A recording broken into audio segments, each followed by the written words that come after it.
Bom pessoal, essa é mais uma aula, vai ser a última aula que eu vou estar falando sobre os gráficos, tá bom?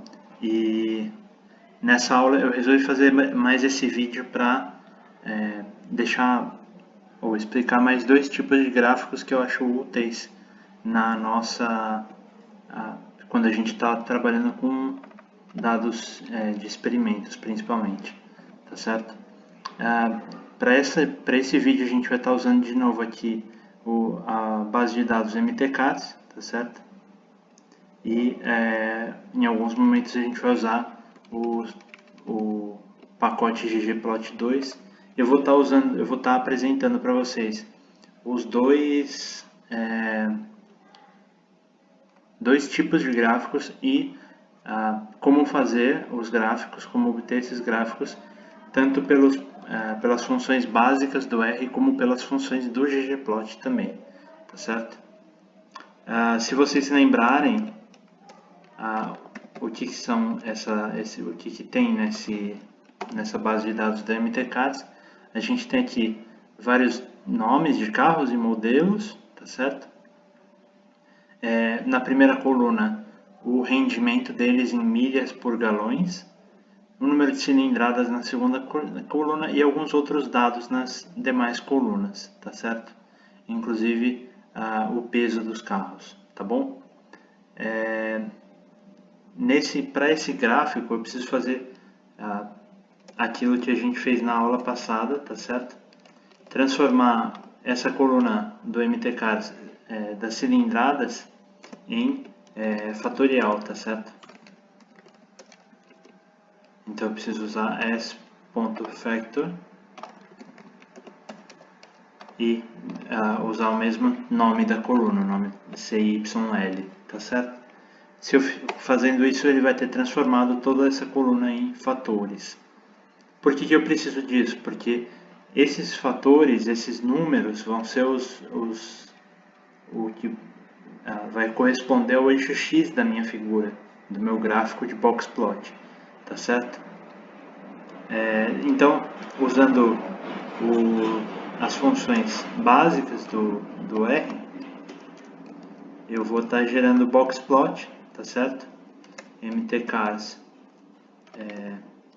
eu vou pegar aqui o rendimento e só um minuto. O rendimento em função do número de cilindradas, tá certo? Isso aqui, esse til que eu pus aqui depois do MPG, é o que quer dizer que eu vou estar plotando o MPG, o rendimento, em função das cilindradas, tá certo? Da coluna de cilindradas. E,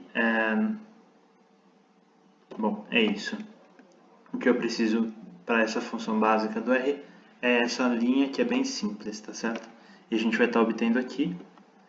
Deixa eu só colocar o parâmetro das margens para ficar mais claro para entender, tá certo? Pronto. Então eu tenho aqui os valores de cilindradas, tá certo?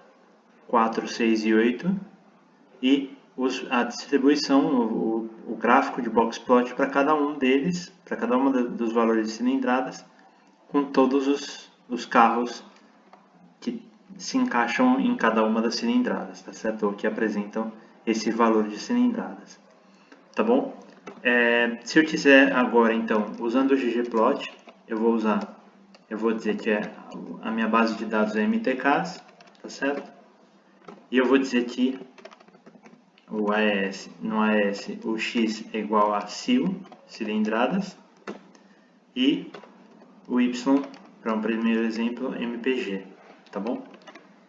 E lembrando que isso aqui é a base, né, do funcionamento de ggplot. Eu tenho que esclarecer qual é a minha base de dados, MTCATS no caso, o que vai corresponder ao eixo do X e ao eixo do Y para construir qualquer gráfico, tá certo? E a única coisa que eu preciso fazer agora é geom boxplot, tá certo? Na hora que eu rodar isso aqui, eu vou ter um gráfico claro, igual ao anterior, tá certo? Vocês estão vendo aqui que eles são bem parecidos, tá? É claro, muda aquela questão da aparência. Se eu quiser ficar com uma aparência mais clássica ou mais limpa, na minha opinião, a gente pode usar esse termo Classic e ele vai estar ajustando a aparência do gráfico para esse tema, tá bom? De novo, eu não vou estar, nesse momento eu não vou estar explicando o que significam esses gráficos. Se vocês têm curiosidade, podem utilizar o código ponto de interrogação boxplot, que ele tem uma breve explicação sobre o que faz essa função, qual é o resultado dela, ou então procurar na internet, né, no nosso amigo Google, qual é a função do boxplot, tá certo? Se eu quiser, claro, isso aqui eu posso usar para cada variável que quiser testar com relação a variável cilindradas. Aqui, por exemplo, eu posso colocar HP, tá certo? Ele vai ter um gráfico diferente. Posso estar colocando também aqui é o valor de QSEC, que é a velocidade ou o tempo percorrido, tempo que o carro leva para percorrer 1/4 de milha, tá bom? Ele vai estar criando outro gráfico. Bom, e esse é o boxplot, tá certo? O outro gráfico que eu quero apresentar para vocês agora são os histogramas, tá bom? A gente também vai estar usando a base de dados do MTCARS e o código básico do R é esse HIST, H-I-S-T, tá certo? E eu tenho que colocar aqui MTCARS, MPG, que é a variável que eu quero estudar, tá certo? Breaks, o que significa breaks? É o número de intervalos que eu vou ter, o número de colunas que eu vou ter no meu histograma, tá certo? Vocês já vão ver o que significa isso. Se eu rodar isso aqui, tá certo? Eu vou ter para cada valor, para cada intervalo aqui, o número de repetições da tabela toda, tá certo? Aqui a gente vê que, por exemplo, em torno de 15 é onde ocorre o maior número de carros com esse valor de MPG, de rendimento, tá certo? Isso aqui, existe uma condição, se eu copiar isso aqui, por exemplo, eu posso estar adicionando aqui um parâmetro que se chama FREQ, ou frequência, né, uma abreviação para frequência. Eu coloco ele como falso e o resultado aqui ele vai ser plotado em decimal, tá certo? Em densidade, ou seja, quanto disso, desse valor de 15, corresponde do total, tá certo? A soma dessas colunas tem que estar igual a 1, tá bom? De novo, eu poderia estar alterando aqui, poderia estar aumentando o número de intervalos ou número de colunas, tá? Bom, essa é a função básica do R. Agora a gente vai ver como faz isso com o ggplot, tá certo? Nossa base de dados é o MTCARS e aqui a gente só tem que dizer para o ggplot que a nossa coluna do X, ou o eixo do X, é a coluna MPG, tá certo? E aqui eu vou estar usando geon underline histogram, tá certo? E existe um parâmetro importante que eu tenho que estar dizendo aqui, que é o bin width, tá certo? Que é a largura de cada coluna. Nesse exemplo eu vou estar colocando 2, tá? Ele é diferente do número de intervalos, na verdade ele é a largura das colunas, tá certo?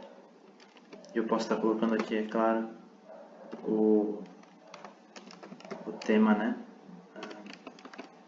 Tema Classic, só para ficar mais limpo, tá bom? Isso aqui, de novo, é a contagem, tá certo? O número de casos para cada intervalo. Eu posso também estar alterando isso aqui para... deixa eu copiar esse código. E aqui eu posso estar adicionando dentro do AES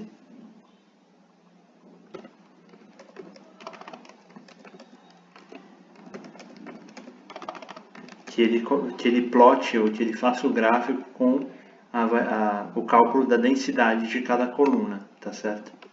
Pronto, aqui vocês estão vendo um gráfico bem mais aproximado que o anterior, tá certo? Com o próximo ao que a gente fez com o pacote básico do R. Além disso, na minha opinião, esse gráfico assim fica um pouco estranho. Eu posso estar alterando só um pouco mais a aparência. Dentro da função do Geom histogram, eu posso estar alterando aqui para color, que vai ser a borda preta, tá certo? Black.